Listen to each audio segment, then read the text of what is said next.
Well, the Obama administration really started changing direction towards Iran from the day he came into office.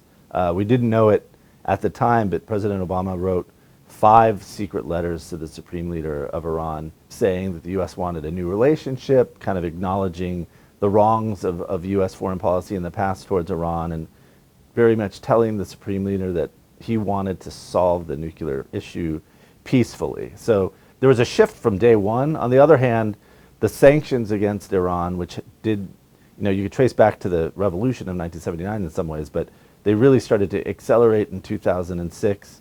And to the Obama administration's credit, the really tough sanctions were imposed in 2012 through 2013, and a lot of the cyber attacks kind of happened in the first term. So while they were offering a kind of a overture to the Iranians, they were also creeping up pressure towards the Iranians in many ways, and that was what they called their dual-track policy. But once the negotiations started in 2013, this stuff really started to get reeled back, and the criticism is, while the diplomacy went on, the U.S. should have been keeping pressure on, if not intensifying it, and instead they dialed it back, and I think the Iranian diplomats were pretty adept at managing that and getting a deal that they could live with.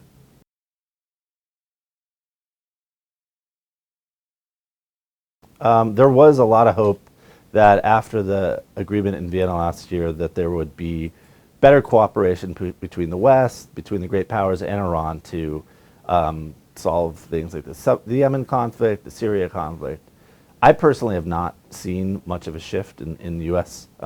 Iranian cooperation or Iranian willingness to cooperate. I think Syria is the most kind of glaring example. We now know that the Iranians and the Russians were sort of coordinating a military strategy to double down their support for President Assad, even as the nuclear negotiations were going on. So the Syria part has not worked out. Yemen has gotten even more intense with the Saudi Iranian conflict sort of intensifying. So I don't think that cooperation has kind of happened. And in some ways, the Iranians have been making clear that they want to keep tension with the U.S. going. You've seen more U.S. nationals, dual nationals arrested. You've seen a lot of skirmishes in the Persian Gulf between Iranian and U.S. Military facilities. So I think last week there was a hope that as President Obama went to the UN, he might have some grand moment with President Rouhani, some handshake. That clearly did not happen, and I think that's a sign of just how limited this move towards rapprochement has been.